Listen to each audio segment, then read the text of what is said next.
Hey guys, Redrix here bringing you another Destiny 2 leak video. I can't believe we are just getting more leaks back and back and back. Again, I always recommend that you take these leaks with a grain of salt, but to also be aware that these could spoil upcoming releases such as Season of the Wish, the Final Shape, and the future episodes. I won't have a huge spiel on my intro, so I hope you guys would please subscribe though, as we are trying to get to 30k and only 5% of you guys subscribe. I know I'm an annoying YouTuber when I keep saying about this, but I would really appreciate if you could subscribe, as 30k has been a long time goal that I've been having for the last couple of years. But other than that, let's get right into it. Now, I looked at this leak a couple hours ago, and obviously right now it's been quoted as unconfirmed, fake, whatever you want to say. Nothing has been quoted real about it. There has been evidence now that this leak has officially confirm some things from the latest TWID that we had with the Frost and the sandbox changes coming in Season of the Wish, and some stuff about the LFG Finder. This leak is especially going to go on, just if you're curious, some stuff on Season of the Wish, some sandbox stuff, an exotic mission that we'll be getting next season, and some other stuff with the delay and some content that they're pushing back and all that. So let's get right into this. So this is quoted to be the Season of the Wish 2 Final Shape Insights leak. So let's get into it. Firstly, the delay is still planned, not officially announced yet, as a final date isn't finalized, but planned to be approximately a 4-month delay to focus on refining the Final Shape content and launch some stuff originally planned as post-launch content, such as a PvP map pack. So obviously, when we look at that, we need to make sure that it's reliable, realistic. I think so. The delay is definitely happening. I do not feel like Final Shape is going to make the February release date. I think it's going to be pushed back till at least May, April, or even June, for all I care. But again, does that lead us to a long 6-month Season of the Wish season? I certainly do. It would be beyond, it would be very surprising if they don't do so.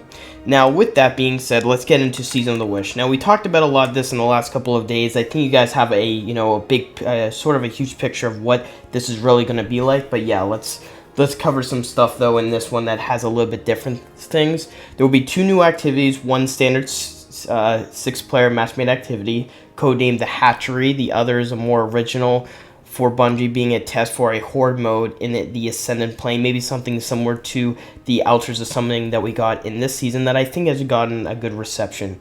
Each wave will have escalating difficulty between modifiers and power caps. Over time, champions are introduced and tormentors. Between each phase, you can buy certain modifiers and stuff like relics, ammo from our Ankara skills in skulls in the center. The currency is used as a modified moat system similar to the old Gambit moats. Note 3-player max and scales to fireteam size. There's a new life system. So obviously those look fairly true on almost all the leaks now. There's apparently going to be a 6-man made activity and a 3-man made activity. And we haven't had a 6-man match made activity in a while, so that will be really awesome and refreshing to get something awesome and sick like that. Now, looking forward, there will be a new exotic mission, and I've talked about that. I actually haven't talked about it with a lot of you guys, but it is, in the sort of formula now these years that Bungie does, where they, of course, obviously, for example, they introduce 2 raids a year, one reprise and 1 new for the expansion. Same thing with the dungeons, but there's 2 new dungeons per year. I think Bungie is actually having a similar model with exotic missions. Now, it looks like Bungie will be planning to do 2 exotic missions per year. Obviously, it might be a bit different each year, as we got already a exotic mission in Season of Defiance, and then we technically got Wicked Implement as its own sort of exotic mission, not really. And in the last couple of years, it's usually the first and last season of the year that we receive an exotic mission, similar to how last year we got the exotic mission back in Season of the Risen, and then we got an exotic mission in Season of the Seraph. So you can see sort of the ideal of what Bungie is going to go for and aim for, so that's what we're heading for.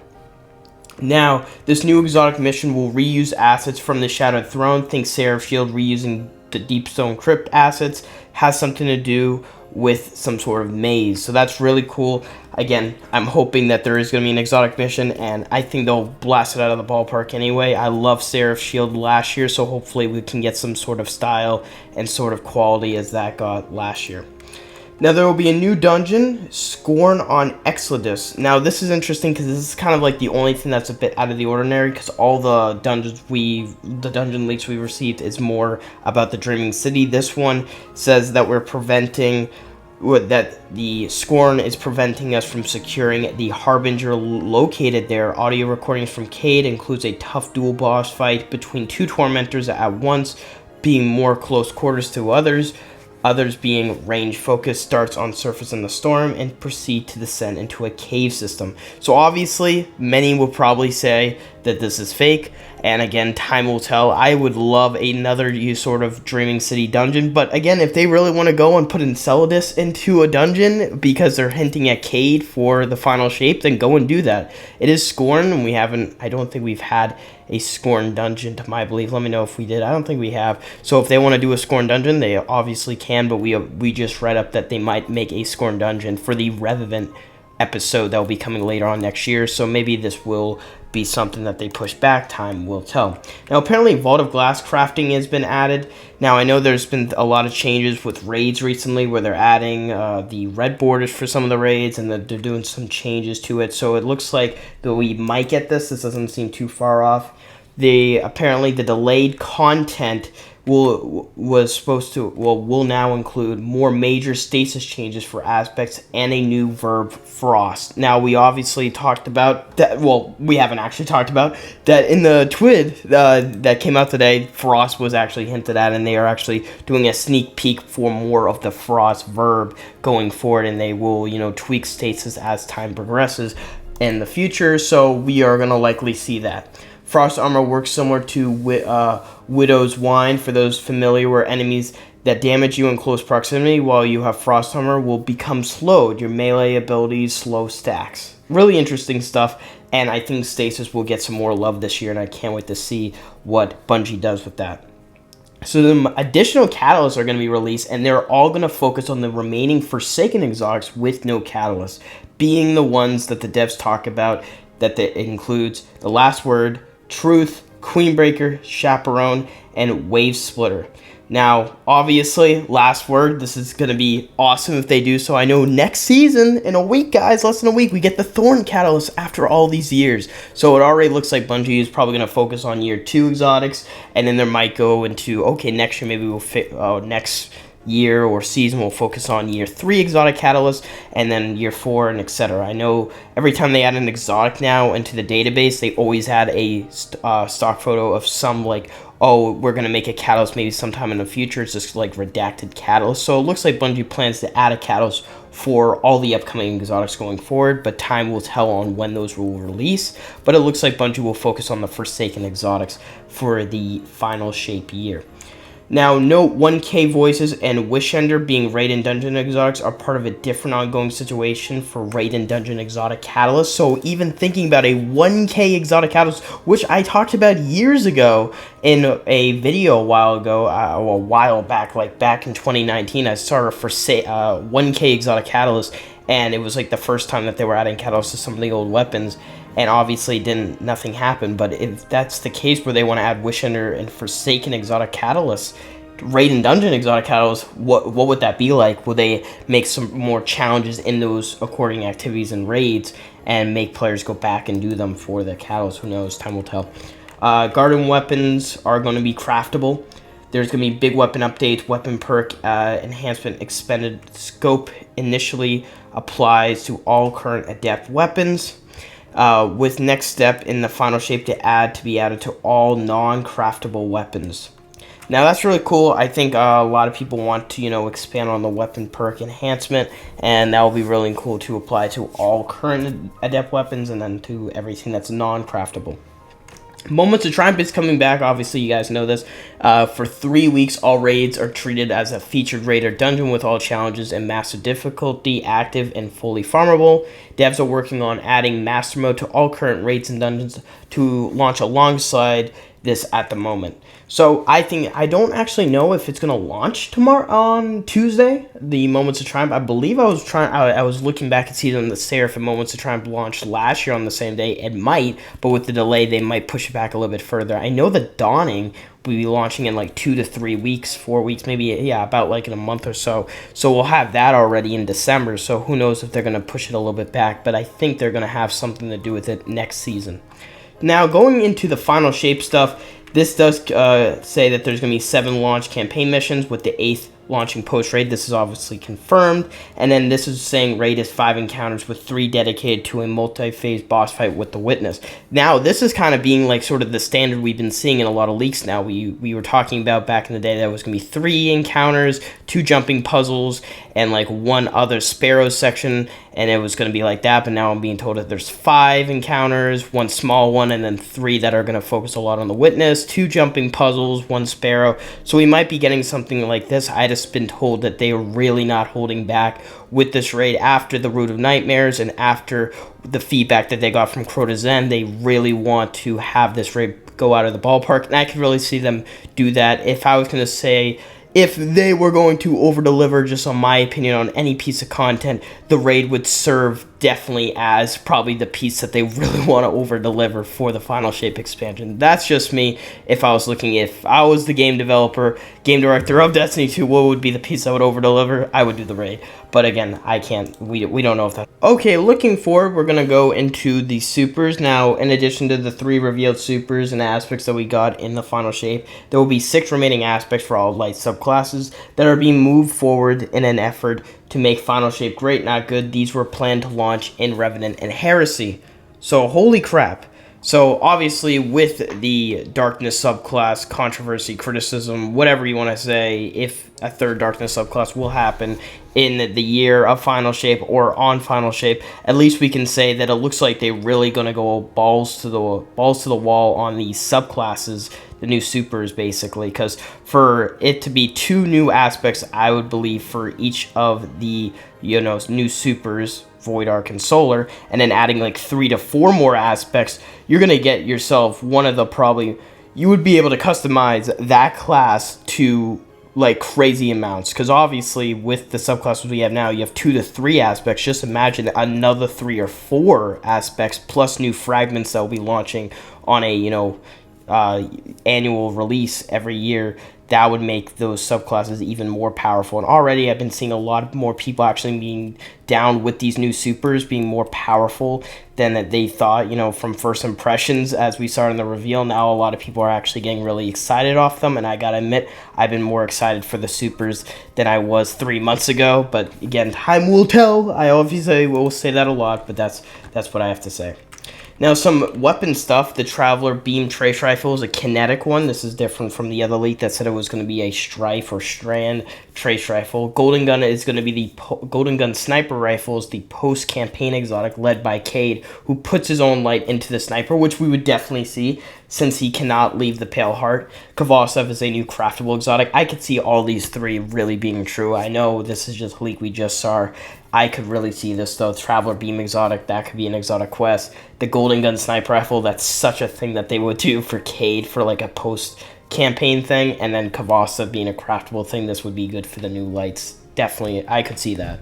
There is a few unfinished exotic weapons being pushed for Final Shape during the delay, mainly some dev passion projects they have been working on in the background, since it includes an exotic that acts similar to the Aphorian Servant from Black Ops 3. I don't know what that is. Let me know what your thoughts are on that. The previously delayed Ritual playlist updates are launching alongside the Final Shape. There's a lot of things we talked about a couple seasons ago of how there was a lot of Strike and Crucible changes happening for Season 23, but it looks like some of it will be launching in Season 23, and then some of them bigger major ones, like the Heroic Strike playlist, will be releasing in the Final Shape. And if they were going to do the delay, then they're probably going to push a lot of that back into the expansion, so we'll have a lot of those changes, so we'll act like a lot of the Ritual stuff is more, out there. So again, including a new Heroic Strike playlist with weekly selections of strikes with thematic loot, both original and returning, so you can see what I'm getting at here. The map pack will launch with 3 original maps for the Crucible, and I've been also hearing that 2 new maps as well. Now, if the delay is to happen with the Final Shape, it's being told that they're going to push some of the map pack, or maybe the entire thing, into the Final Shape expansion, and we obviously know this is free from Joe Blackfrom when he talked about it a couple months ago. So if they are going to delay the Final Shape, we're going to see the map pack come with the Final Shape. If not, then we're probably going to see it in the Echoes or the Revenant episode. So yeah, that's pretty cool. The Gambit will receive the previously announced Cathedral of Scars map in addition to the enemy variants, which we know. Not a lot of Gambit changes, but we have that.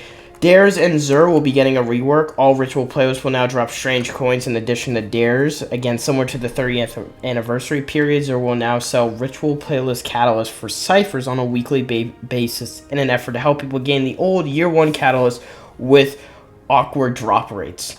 I could definitely see that. A lot of people don't really want to go for the Year 1 Catalyst, especially me. So if they were going to put that into Dares, so at least give some love to Dares, because no one really goes in it to anymore unless you're going for like a specific weapon. So obviously you can see that. Some other stuff with Dares is that the Dares rep is no longer capped at 5 resets, and the Zur vendor will present offerings, weekly focusings using strange coins for past season loot. That is currently on weekly rotation in Dares. Dares will also receive an update similar to Gambit, where the faction variants have a chance to show up during the encounters, with a new Scorn encounter being planned. Others returning bosses will rotate weekly for the final encounter as well. An example being a Mad Bomber fight for Scorn, a Skolas fight for Fallen, and a Shade of Oryx fighting for Taken. I could definitely see them. Again, we've seen a lot of these. Of course, Scorn, the Mad Bomber, and Forsaken. A Skolas fight we've seen back in, of course, House of Wolves to play that, and Shadowkeep, and then Oryx, we've seen that in the Reckoning. So I could definitely see them put that into Dares. Some last things. The Echoes episode will focus on Praetus making his escape from the Vault of Glass, and will have will be Vex focused, focusing mainly on Nessus, with some sections of Venus being used during the acts, mainly the space that they remade for Vogue. Episode format is a middle ground between seasons and a mini DLC, where episode content is dispatched across the 3 acts, which obvious story points for each, and several new mementos are being planned for raid. This is to address the issue of lack of incentive in raids once players have earned all the things.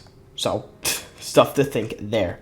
So looking at that all together before I let you guys go, this is a lot. There's a lot of things here, like the Frost that has been confirmed now. There's been, of course, little things that I could definitely relate that Bungie would absolutely do. And the delay kind of makes more of these things in leaks now more possible than ever, because Bungie is probably going to, again, want to take their time and make the best expansion if they want to make it around quality to Forsaken, the Taken King, the Witch Queen. A lot of these things we got to look at, right, for at least the weapons, the supers, the destination itself. So we have to look at every nitpick of everything that was revealed in the Final Shape reveal, and then go right into, okay, how do we make this even better? And this is where the leaks come into play, as a lot of you know that leaks, to me at least, get me excited, and of course a lot can be fake, a lot can be real.